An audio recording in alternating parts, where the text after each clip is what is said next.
కాంగ్రెస్ రాజ్యం ఆగమాగం సగం సగమన్నారు మాజీ మంత్రి హరీష్ రావు. రెండేళ్ల పాలనను మూడు ముక్కల్లో చెప్పాలంటే నిస్సారం, నిష్ఫలం, నిరార్థకమని విమర్శించారు. తెలంగాణ వచ్చిన తర్వాత మొదటి రెండేళ్లలో బీఆర్ఎస్ సర్కార్ ఏం చేసిందో పూసగుచ్చినట్టు వివరించిన హరీష్ రావు బిల్డప్ బాబాయి రేవంత్ బాగోతాన్ని నడి బజార్లో నిలబెట్టారు. విందులు జల్సాలకు ప్రజాభవన్ అడ్డగా మారిందంటూ ఫైర్ అయ్యారు. 6 గ్యారంటీలు కాదు 6 గారడీలని చురుకలంటించారు. అనుముల అవినీతి పాలసీని ఎండగట్టిన Harish Rao organised corruption గుట్టును media ముందు రట్టు చేశారు.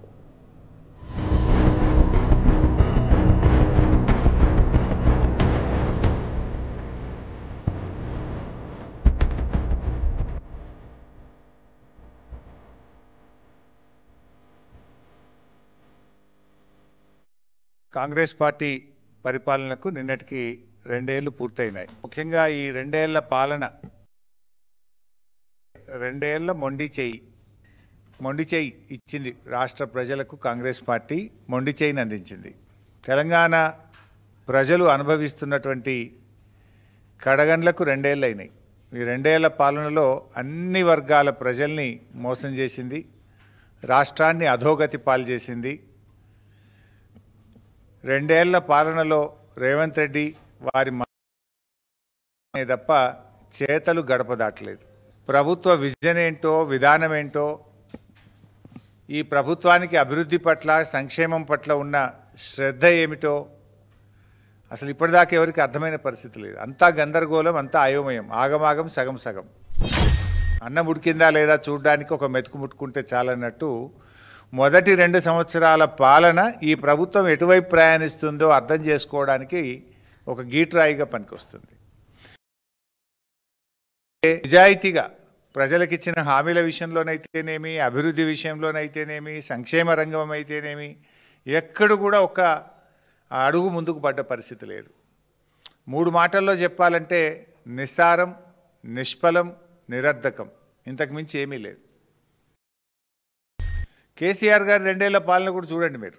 ఆ రోజు బీఆర్ఎస్ ప్రభుత్వం అధికారంలోకి వచ్చిన 2 సంవత్సరాల్లో కేసీఆర్ గారు కార్యక్రమాలు ఆ రోజు మేము తీసుకున్నాం. మా 2 ఏళ్ల పాలనలో అసలు కేసీఆర్ గారు ముఖ్యమంత్రి అయినప్పుడు కొత్త రాష్ట్రం, ఇంకా సంసారమే సరిగా లేదు, ఉద్యోగులు లేరు, ఏమీ లేని రాష్ట్రాన్ని అద్భుతంగా కేసీఆర్ గారు మొదటి 2 ఏళ్లలో ఎంత బాగా తీర్చిదిద్దారో మాకంటే రాష్ట్ర ప్రజలకు బాగా తెలుసు.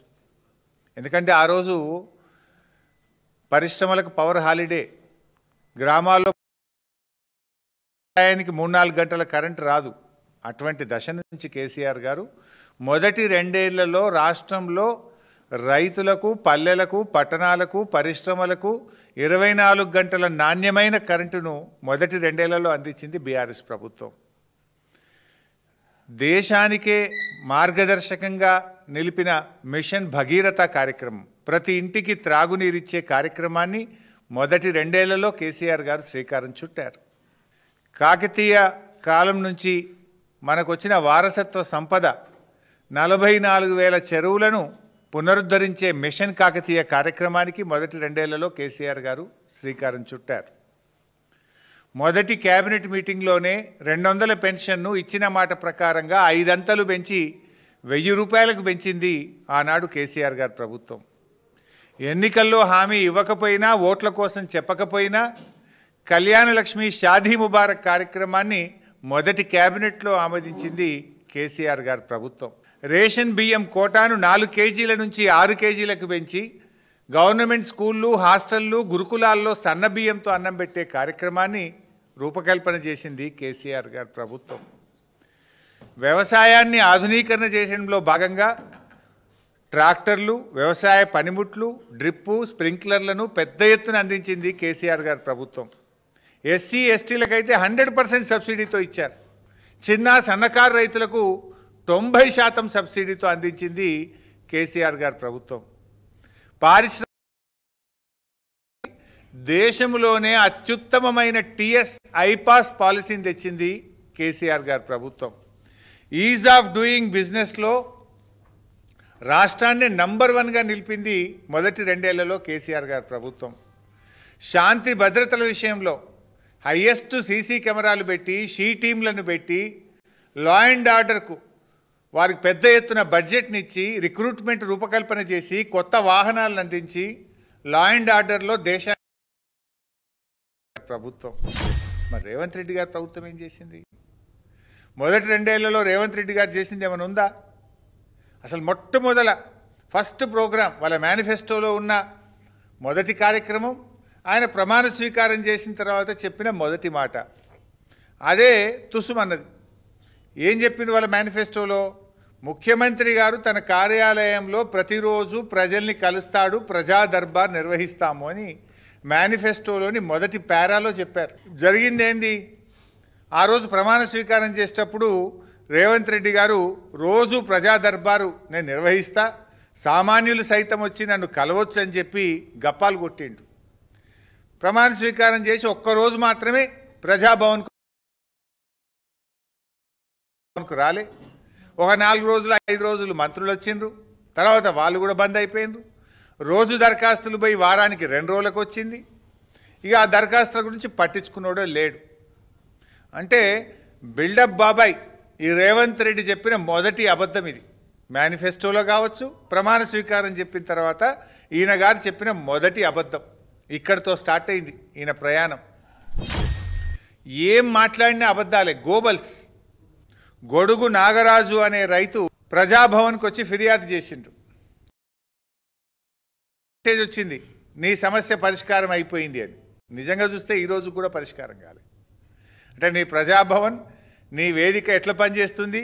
నువ్వు పోయింది లేదు, నీ మంత్రులు పోయింది లేదు, ఇచ్చిన దరఖాస్తులకు కనీస పరిష్కారం కూడా లేకుండా పోయింది. అంటే ఇలా ప్రజాభవన్ అనేది ప్రజలకు ఉపయోగపడతలేదు. జల్సాలకు, విందులకు, వినోదాలకు కేర్ ఆఫ్ అడ్రస్గా ప్రజాభవన్ను మార్చిండ్రు. పొద్దున బ్రేక్ఫాస్ట్ మీటింగ్లు, మధ్యాహ్నం సెటిల్మెంట్లు, సాయంత్రం గానా బజానాలు, సంగీతులు, పెళ్ళిళ్ళు, రిసెప్షన్లు, ఎంగేజ్మెంట్లు. దీనికి వేదికగా ప్రజాభవన్ను మార్చిండ్రు. సిఎల్పి మీటింగ్లకు వేదికగా ప్రజాభవన్ను మార్చిండ్రు. 2 సంవత్సరాలుగా మీరు చెప్తున్నది అభివృద్ధి కాదు, అసమర్థత, పారదర్శకత కాదు, దోపిడీ, గ్యారంటీలు కాదు, గారడి. అంటే ఇది ప్రజాపాలన కాదు, ఇది నయవంచక పాలన. రేవంత్ రెడ్డి ఒక ప్రైవేట్ లిమిటెడ్ కంపెనీ పాలన ఇది. ఇలా నీ 2 ఏళ్ల పాలనలో ఆత్మస్థుతి, పరనింద, ఎంతసేపు సెల్ఫ్ డబ్బా కొట్టుకోవడం, కేసీఆర్ గారిని బీఆర్ఎస్ నాయకులను తిట్టడం తప్ప నీ 2 ఏళ్ల పాలనలో ఒక్కటి చెప్పు. ఈ నీ 2 ఏళ్లలో ప్రజలకు వేదన రోదనలే మిగిల్చినవు. నువ్వు నీ 2 ఏళ్లలో నువ్వు రాగానే మెట్రో రైలు రద్దు అంటావు, ఫార్మాసిటీ రద్దు అంటావు, కేసీఆర్ గారు ప్రారంభించిన పథకాలు రద్దు అంటావు. కేసీఆర్ కిట్ రద్దు, న్యూట్రిషన్ కిట్ రద్దు, దళిత బంధు రద్దు అంటావు, గొర్రెల పంపిణీ రద్దు అయిపోతుంది, సీఎం బ్రేక్ఫాస్ట్ పథకం రద్దు అయిపోతుంది. పథకాలు రద్దు చేస్తావు, స్కీములు రద్దు చేస్తావు. కేసీఆర్ గారు ప్రారంభించినటువంటి రోడ్లు కావచ్చు, ప్రాజెక్టులు కావచ్చు, దాన్ని అన్నీ అటకెక్కిచ్చేసిండు. ఇవాళ కాళేశ్వరం ప్రాజెక్టు ఒక తక్కువలో తక్కువ 1% ఖర్చు పెడితే లక్షల ఎకరాలకు నీళ్ళు ఇచ్చే అవకాశం ఉంది. 80% పాలమూరు ప్రాజెక్టు పూర్తయింది. ఇవాళ అనేక రోడ్లు కావచ్చు, రెసిడెన్షియల్ స్కూళ్ళు కావచ్చు, మెడికల్ కాలేజీలు కావచ్చు, అన్నీ కూడా అటకెక్కిచ్చేసినావు నువ్వు. ఇవాళ అందువల్లనే ఇవాళ హైదరాబాద్ బ్రాండ్ ఇమేజ్ ఆగమైపోయింది. పెట్టుబడులు పెట్టే సంస్థలు పునరాలోచనలో పడ్డాయి. నీ అపరిపక్వ వైఖరి వల్ల రాష్ట్ర ప్రగతి మసకబారుతా ఉంది. ఆదాయం ఎందుకు తగ్గుతుంది? కేసీఆర్ గారి 10 ఏళ్లలో రాష్ట్ర ఆదాయం అంతకంతకు పెరుగుతూ పోతే నీ 2 ఏళ్ల పాలనలో ఆదాయం ఎందుకు తగ్గిందో ఒక్కసారి ఆత్మవిమర్శ చేసుకో. స్టాంప్స్ అండ్ రిజిస్ట్రేషన్ ఇన్కమ్ ఎందుకు తగ్గింది? రోడ్ ట్యాక్స్ ఎందుకు తగ్గింది? రాష్ట్ర ప్రభుత్వ ఆదాయం కేసీఆర్ పాలనలో పెరిగింది ఎట్లా, నీ పాలనలో తగ్గుతుంది ఎందుకో ఒక్కసారి ఆత్మవిమర్శ చేసుకో. నీ పాలనలో ఒక మంచి పాలసీ అయితే తెచ్చినావు.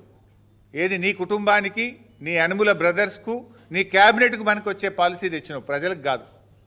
ఆర్గనైజ్డ్ కరప్షన్ ఇది ఈ రాష్ట్రంలో ఎప్పుడు లేదు. తెలుగు రాష్ట్రాల్లో ఈరోజు వరకు మనం కని విని చూడనటువంటి పాలసీ తెచ్చినావు నువ్వు. ఏంటి ఆ పాలసీ అంటే ఆర్గనైజ్డ్ కరప్షన్. ప్రతిదానికి ఇలా చేసినావు నువ్వు. ఇలా ఎంత ప్లాన్గా ఆర్గనైజ్డ్గా కరప్షన్ అంటే బహుశా ఈ దేశంలో ఎక్కడో ఉండదు. కరప్షన్ నేర్పడానికి ఒక కాలేజ్ అంటూ పెడితే తెలంగాణ కాంగ్రెస్ పాలన ఒక సిలబస్గా మారుతుంది. This will become a model, A syllabus. Corruption ఎట్లా చేయొచ్చు అనడానికి రేవంత్ 2 ఏళ్ల పాలన ఒక సిలబస్గా బాగా సూట్ అవుతుంది. అనధికారిక ట్యాక్సులు ఇవాళ టీఆర్ఎస్ పాలనలో ఆనాడు కేసీఆర్ గారు బిల్డర్లను పిలిచి, అరే మీకు ఏం కావాలి బాబు, రియల్ ఎస్టేట్ ఇంప్రూవ్ చేయడానికి ఏం కావాలి అంటే, మాకు నాలా కన్వర్షన్ ఇబ్బంది అవుతుంది, ఆర్డీఓలు కలెక్టర్ల దగ్గరికి పోవడం అంటే దాన్ని ఆన్లైన్ పద్ధతి చేశారు. నాలా కన్వర్షన్ ఫీజును తగ్గించేసిండ్రు, మొత్తానికే తగ్గించేసిండ్రు. 8% నుంచి 2% చేసేసిండ్రు. ఫీజులు తగ్గించిండ్రు, ఆన్లైన్ విధానం తెచ్చిండ్రు, పారదర్శకత పెంచిండ్రు, వాళ్ళని ఎంకరేజ్ చేసిండ్రు. కానీ రేవంత్ రెడ్డి రాగానే బిల్డర్ల మీటింగ్ పెట్టిండు. ఏం పెట్టిండు? అరే భయ్, తమిళనాడు లెక్క బెంగళూరు లెక్క ఇక్కడ ఎంత పర్సెంటేజ్ ఫిక్స్ చేద్దాం, స్క్వేర్ ఫీట్కి 100 పెడదామా, 80 రూపాయలు పెడతామా, 70 రూపాయలు పెడదామా, లంచం రేట్ ఎంత ఫిక్స్ చేయాలని బిల్డర్లతో రేవంత్ రెడ్డి మీటింగ్ పెట్టిండు. ఇది రేవంత్ గారికి కేసీఆర్ గారికి ఉన్న తేడా. ఇవాళ ఆర్గనైజ్డ్ కరప్షన్ అంటే ఏముంది రాష్ట్రంలో? ఎవరిని అడిగినా చెప్తారు. ఏ బిల్డర్ని అడిగినా కెమెరా పక్కకు పెట్టి సాటుకు తీసుకుపోయి అడిగితే 70 రూపాయలు స్క్వేర్ ఫీట్ నడుస్తుంది. ఏ లేఅవుట్ అనుమతి రావాలన్నా 30% ఇవ్వాల్సిందే. ఫైనాన్స్లో బిల్లు రావాలంటే 30% ఇవ్వాల్సిందే. ల్యాండ్ కన్వర్షన్ కావాలంటే 30% ఇవ్వాల్సిందే. ఇదంతా కూడా ఆర్గనైజ్డ్ కరప్షన్. జనరల్గా గవర్నమెంట్ ఫీజు ఫిక్స్ అవుతుంది. మోటార్ సైకిల్ రిజిస్ట్రేషన్ చేయాలంటే ఒక ఫీజు ఉంది. ల్యాండ్ భూమిని రిజిస్ట్రేషన్ ఆఫీస్ పోయి రిజిస్ట్రేషన్ చేయాలంటే గవర్నమెంట్కి ఒక ఫీజు ఉంది. కానీ రేవంత్ పాలన కొత్త ఫీజులు తెచ్చింది. ఆర్ఆర్ ట్యాక్సు, బట్టి tax, Ponguleti tax, Uttam tax, కొత్త ట్యాక్సులు తెచ్చింది. ఇది కాంగ్రెస్ నేతల జేబులు నింపుకునే ట్యాక్సులు తెచ్చింది. మద్యం సరఫరాదారుల నుంచి కూడా ట్యాక్సులు ఫిక్స్ చేసిండ్రు. వాళ్ళు కూడా మొత్తుకుంటున్నారు, మేము మద్యం సరఫరా ఆపేస్తాము అని చెప్పి తాపకోసారి వాళ్ళు నోటీసులు ఇస్తున్న పరిస్థితి వచ్చింది. ఈ దోచుకున్న దాంట్లో ఏంటంటే ఢిల్లీకి కొంత కప్పం, ఆర్ఆర్ ట్యాక్స్, అందుకే దాని పేరు. ఢిల్లీకి కప్పం కట్టుండడంతో కాంగ్రెస్ అధిష్టానం కూడా ఈ అవినీతిని చూసి చూడనట్టు ఊరుకుంటుంది. వ్యవస్థీకృత అవినీతి పెరగడానికి కాంగ్రెస్ అధిష్టానం కూడా బాధ్యత వహించాల్సి ఉంటుంది. కుంభకోణం లేదే లేదుగా. సెంట్రల్ యూనివర్సిటీ 450 ఎకరాల భూమి స్కామ్కు తెరలేపిండు. ఫార్మాసిటీ, అది కేసీఆర్ గారి ప్రభుత్వము, లక్షల మంది పిల్లలకు ఉద్యోగాలు రావాలి, తెలంగాణ ఒక వరల్డ్లో ప్రపంచంలో ఫార్మా హబ్బుగా మార్చాలని మేము ప్రయత్నం చేస్తే కేసీఆర్ గారు సేకరించి పెట్టిన భూమిని ఇలా ఫ్యూచర్ సిటీ అని పేరు పెట్టి రియల్ ఎస్టేట్ వ్యాపారానికి తెరలేపిండు.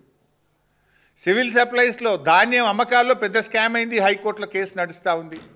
రవాణా శాఖలో స్మార్ట్ కార్డుల స్కామ్ నడుస్తూ ఉంది. ఫ్లై యాష్ రవాణాలో స్కామ్. ఈ మధ్యనే 5 లక్షల కోట్ల స్కామ్ మా కేటీఆర్ గారు బయటపెట్టిండ్రు. హిల్ టీపీ, ఈ పారిశ్రామిక భూముల అమ్మకంలో స్కామ్. పవర్ స్కామ్, 50,000 కోట్ల రూపాయల పవర్ స్కామ్ వచ్చింది. ఒక ఎమ్మెల్యే యూరియాని కూడా బ్లాక్ మార్కెట్లో అమ్ముకున్న యూరియా స్కామ్ కూడా ఈ ప్రభుత్వంలో చూసినాం. హౌసింగ్ బోర్డు అమ్మకాల్లో ట్యాక్స్, హ్యామ్ రోడ్లలో స్కామ్, హెచ్ఎండిఏలో స్కామ్లు, ఇలా చివరికి లిక్కర్ స్కామ్. వైద్య విద్యార్థులను పాస్ చేయడానికి ఫెయిల్ అయిన పిల్లల్ని, ఎంబీబీఎస్లో ఫెయిల్ అయిన పిల్లల్ని రీవాలిడేషన్ పేరు మీద మళ్ళా మార్కులు వేయడం స్కామ్ కూడా చేసిండ్రు. కాళోజీ గారు అంటారు, కాదేది కవితకు అనర్హం అన్నట్టు రేవంత్ రెడ్డి గారి పాలనలో కాదేది స్కామ్కు అనర్హం అన్నట్టు పిల్లల ప్రశ్నపత్రాలు దిద్దడంలో హెల్త్ యూనివర్సిటీ వైస్ ఛాన్సలర్ స్కామ్కు పాల్పడి చివరికి ఆయన రాజీనామాలు చేయాల్సి వచ్చింది. సిగ్గుతో తలదించుకోవాలి రేవంత్ రెడ్డి గారి ప్రభుత్వం. Welcome back. ఇక కాంగ్రెస్ అవినీతి అనకొండంత అన్నారు హరీష్ రావు. ఇది తెలంగాణ రైజింగ్ కాదు, నేరాల రైజింగ్ అని నిప్పులు చెరిగారు. ఆడబిడ్డలను కోటీశ్వరులను చేస్తానని మాయ మాటలు చెప్పి చివరికి వారి నెత్తిన భస్మాసుర హస్తంలా మారారని దుయ్యబట్టారు. మళ్లీ ఆత్మహత్యల తెలంగాణ తెచ్చారని ఆవేదన వ్యక్తం చేశారు. రేవంత్ అరాచక పాలనలో రోడ్డెక్కని వర్గం ఏదైనా ఉందా అని ఆయన ప్రశ్నించారు. కేసీఆర్ పాలనలో రైతు రాజులా బతికితే ఇప్పుడు రైతు సంక్షోభంలో ఉన్నానన్నారు. జనాన్ని చావగొట్టడమే సంక్షేమమా అంటూ రేవంత్ సర్కార్ను చెడుడానుకున్నారు హరీష్ రావు.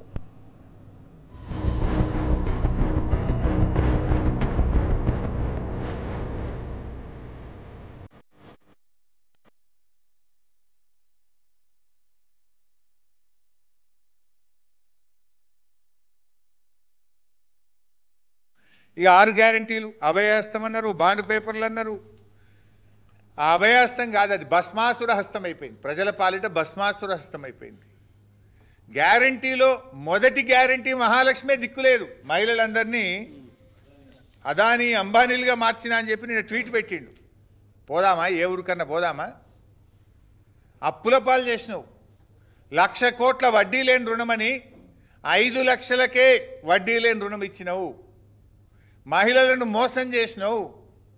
నువ్వు మహాలక్ష్మి పేరు మీద ఇవ్వాల్సిన నెలకు 2,500 ఎవరికన్నా ఇచ్చినవా? నీ 2 ఏళ్ల పాలనలో రాష్ట్రంలో 1 కోటి మంది అక్కా చెల్లెళ్లకు 60,000 రూపాయలు ఒక్కొక్కరికి బాకీ పడ్డావు. నువ్వు ప్రతి ఒక్కరికి 60,000 బాకీ పడ్డావు. ప్రతి అక్కకు చెల్లకు బాకీ పడ్డావు. వడ్డీ లేని రుణం విషయంలో మహిళల్ని బతుకమ్మకు రావాల్సిన చీరలు ఇవ్వకుండా ఒక్క చీరే ఇచ్చి మహిళల్ని అవమానపరిచే విధంగా మాట్లాడుతున్నావు. మహిళలకు కేసీఆర్ గారు అందించిన న్యూట్రిషన్ కిట్ రద్దయిపోయింది. కేసీఆర్ కిట్ పథకాన్ని రద్దు చేసినావు నువ్వు. ఇవాళ మహిళలకు నువ్వు చేసింది ఏంది? మహాలక్ష్మి పథకం ఇవాళ మోసం చేసినావు నువ్వు. అసలు నీ పాలనలో ఆత్మహత్యలు పెరిగినాయి. తెలంగాణ రైజింగ్ అంటాడు రేవంత్ రెడ్డి. ఏం రైజింగ్ అయింది? 2-3 విషయాల్లో రైజింగ్ అయింది. మర్డర్లు పెరిగినాయి ఈ రాష్ట్రంలో. 2023లో 789 మర్డర్లు జరిగితే రేవంత్ పాలనలో 1,245 మర్డర్లు జరిగినాయి. నీ పాలనలో మర్డర్లు పెరిగినాయి. 35% అత్యాచారాలు పెరిగినాయి నీ పాలనలో. మహిళల్ని నువ్వు కోటీశ్వరుల్ని ఏలే, మహిళల మీద నీ పాలనలో అత్యాచారాలు పెరిగినాయి. మహిళల భద్రత కరువైపోయింది నీ పాలనలో. నీ పాలనలో ఆత్మహత్యలు పెరిగినాయి. రైతులు 822 మంది చనిపోయిండ్రు. ఆటో డ్రైవర్లు 179 మంది చనిపోయిండ్రు. గురుకుల విద్యార్థులు 116 మంది చనిపోయిండ్రు. రిటైర్డ్ ఉద్యోగులు పెన్షన్ బెనిఫిట్లు రాక 27 మంది ఆత్మహత్య చేసుకున్నారు. బిల్డర్లు ఆత్మహత్య చేసుకున్నారు. ఇవాళ చివరికి బీసీ రిజర్వేషన్ ఇవ్వక బీసీలను మోసం చేస్తే ఒక బీసీ యువకుడు కూడా ఆత్మహత్య చేసుకునే పరిస్థితి తెచ్చినావు నువ్వు. నీ మోసాలకు, నీ దగాకు, నీ పాలన పుణ్యమాని రైతులు, నేతన్నలు, గురుకుల విద్యార్థులు, ఆటో డ్రైవర్లు, రిటైర్డ్ ఉద్యోగులు, బిల్డర్లు ఇలా ఆత్మహత్యల పాలైనటువంటి పరిస్థితి వచ్చేది. అసలు రోడ్డెక్కని వాళ్ళు ఎవరున్నారు? నీ పాలనలో జనరల్గా ఏముండాలి? పాలన 3 పువ్వులు 6 కాయలుగా కొనసాగాలనుకుంటారు. రేవంత్ పాలనలో 3 ధర్నాలు 6 అరెస్టులుగా జరుగుతూ ఉంది. ధర్నాలు చేయని వాళ్ళు ఉన్నారా? రోడ్డెక్కని వర్గం ఉందా అని అడుగుతున్నా. అరే, చరిత్రలో ఎప్పుడు లేని విధంగా యూరియా కోసం రైతులను పండుగ పూట రోడ్ల మీద నిలబెట్టినావు కదా.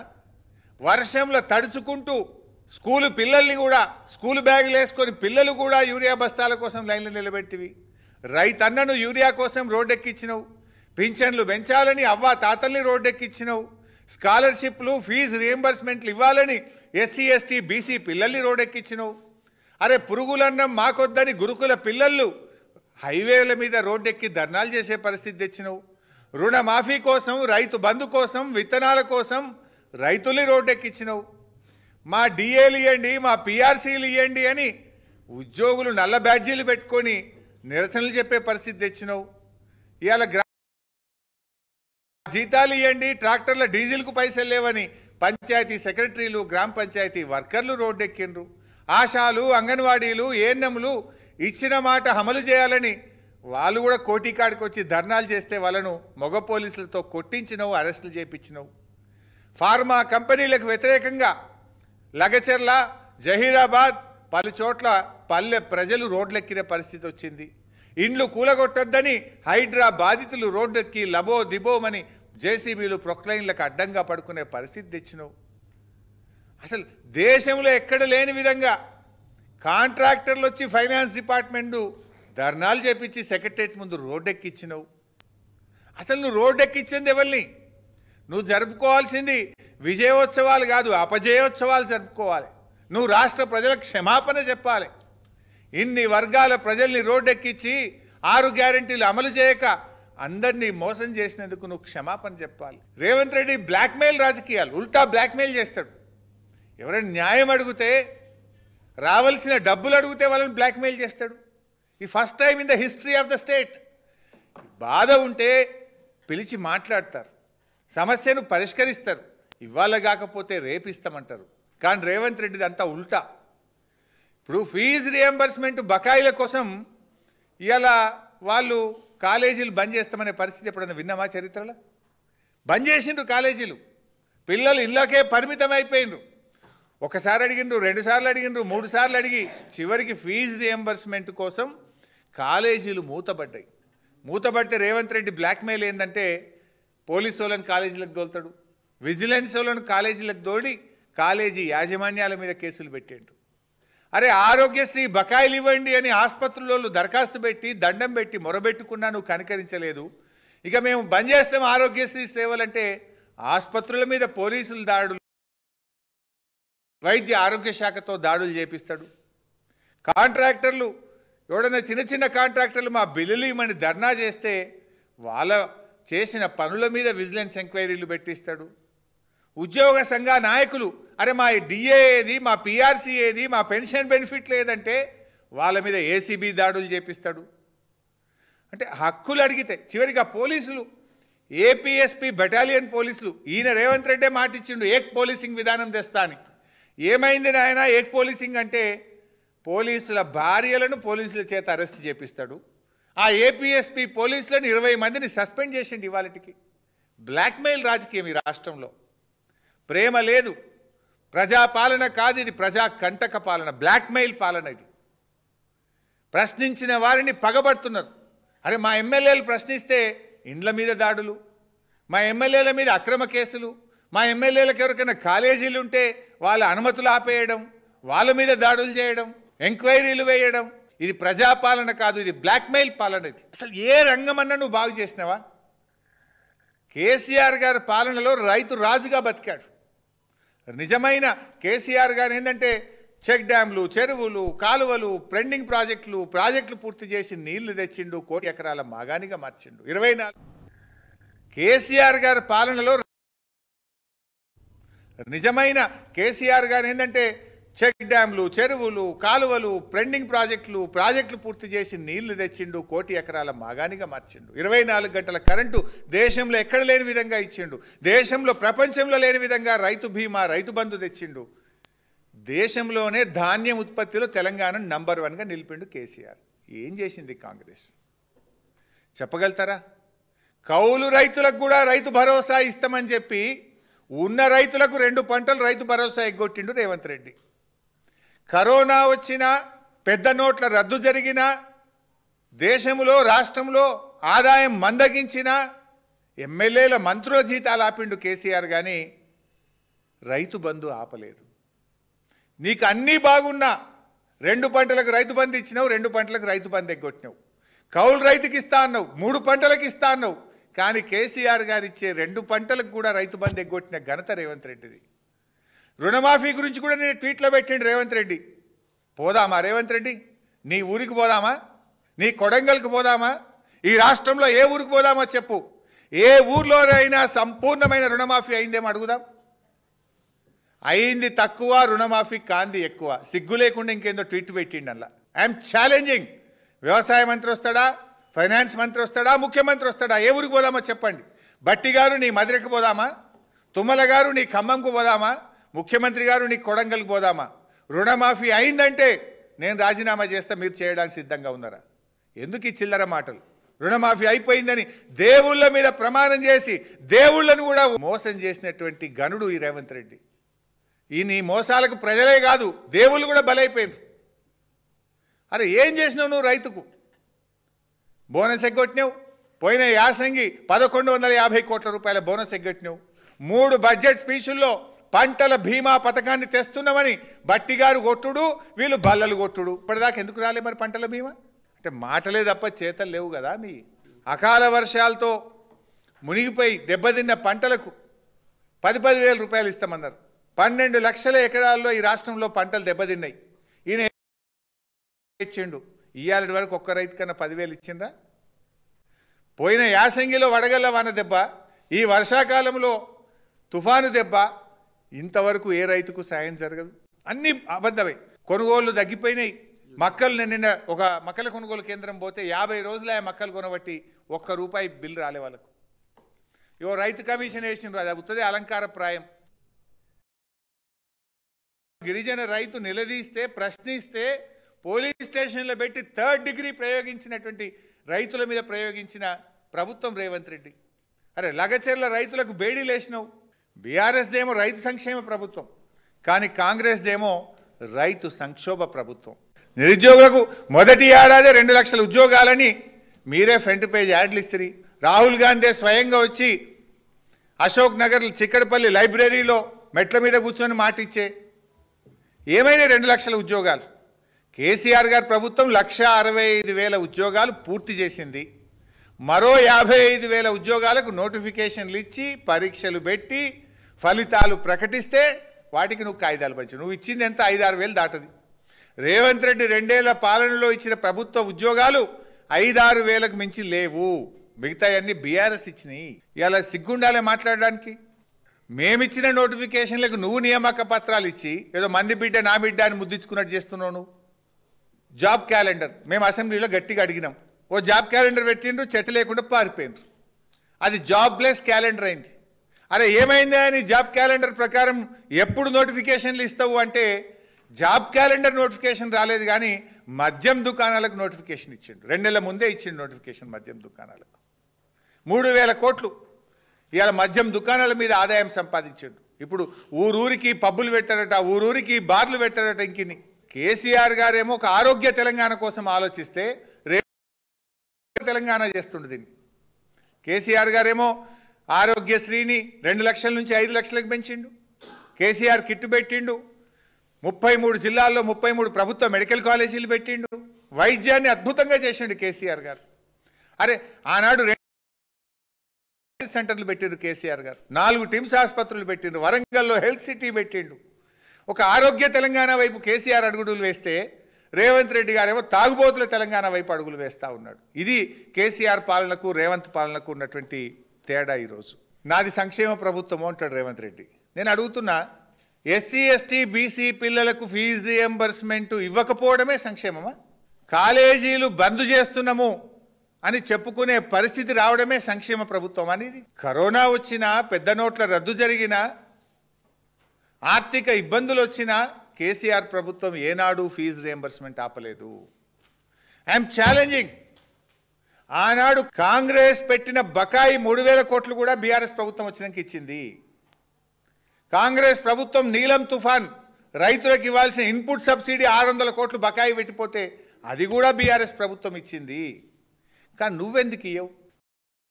ఆర్థిక మాంద్యం, వరుసగా 2 ఏళ్ళు కరోనా, అయినా 20,000 కోట్లు ఫీజు రియంబర్స్మెంట్ కింద కేసీఆర్ గారి ప్రభుత్వం ఇచ్చింది.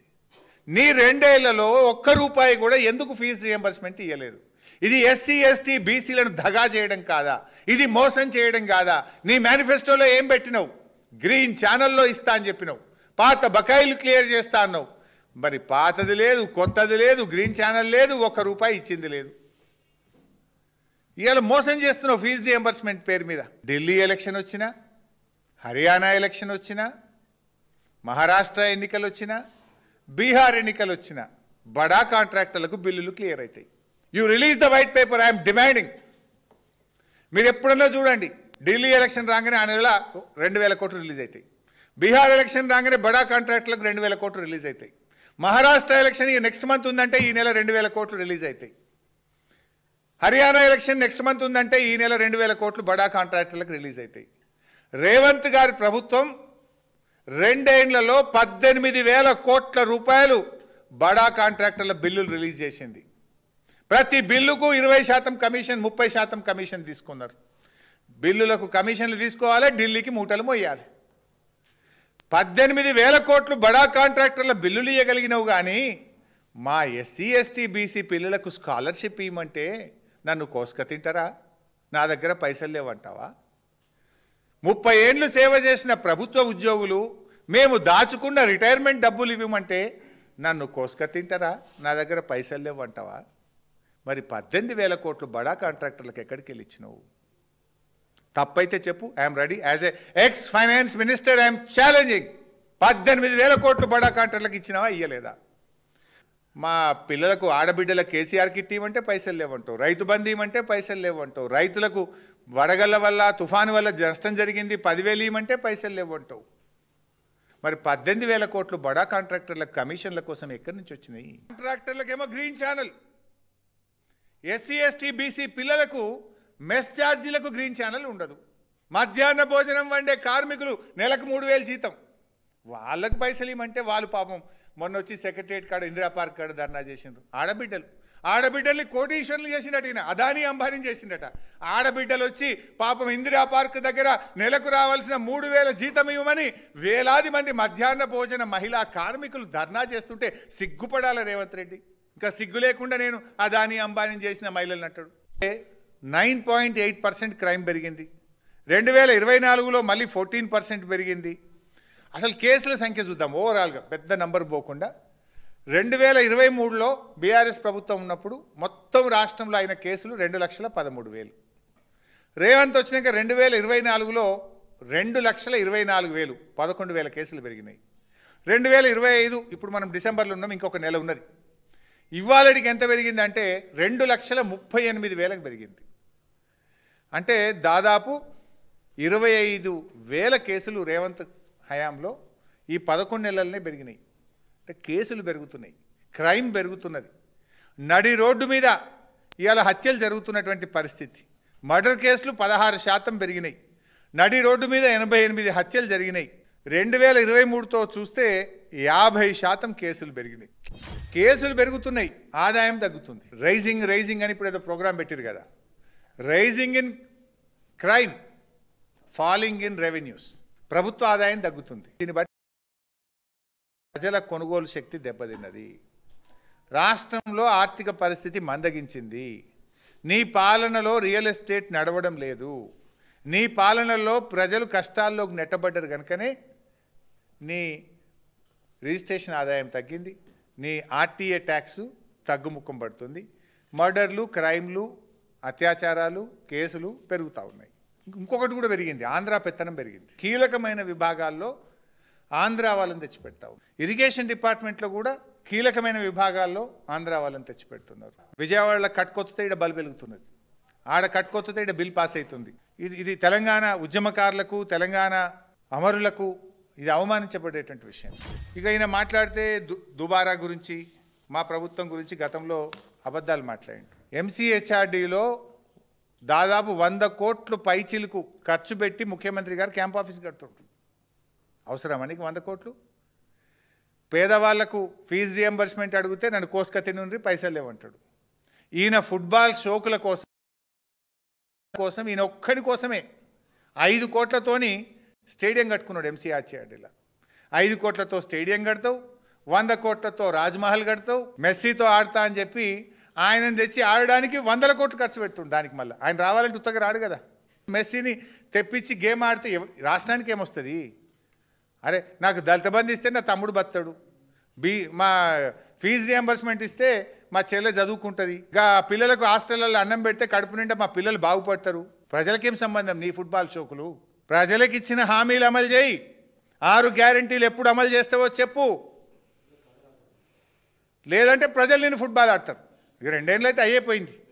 ఆ టైం కూడా ఎంతో దూరం లేదు. ప్రజలు నేను ఫుట్బాల్ ఆడే టైం ఎక్కువ దూరం లేదు. తిట్టుడే తప్ప నువ్వు కట్టింది ఏమున్నది? కూలగొట్టుడు తప్ప, ఎస్ఎల్బీసీ కూలగొట్టుడు తప్ప నువ్వు కట్టింది ఏమున్నది? మొదటి ఏడాది పాలనతో రేవంత్ 2వ ఏడాది పాలన చూస్తే పేనం మీదకెళ్ళి పోయిలబడ్డట్టయింది. ఇక 3వ ఏడాదికి ఏమవుతుందో నాకు తెలియదు, ఇక చూడాలి. ఇక అదేందో పెట్టిండు, అది గ్లోబల్ సమిట్ కాదు, అది గ్లోబల్ సమిట్. ఎందుకంటే అసలు ఆ భూమి ఎక్కడిదండి?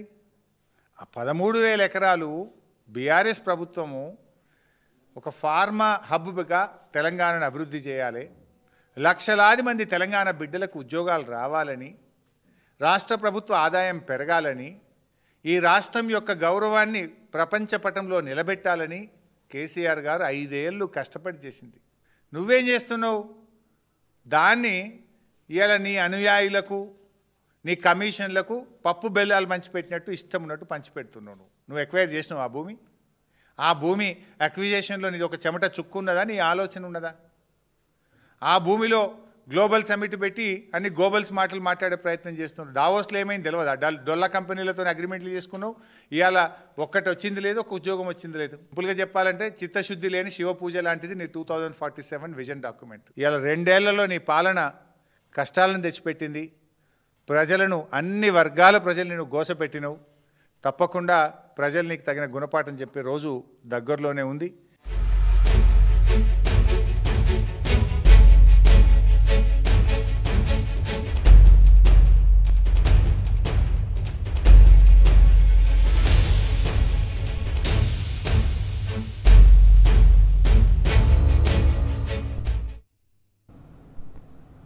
ఇది వాల్టీ special focus. Keep watching T news.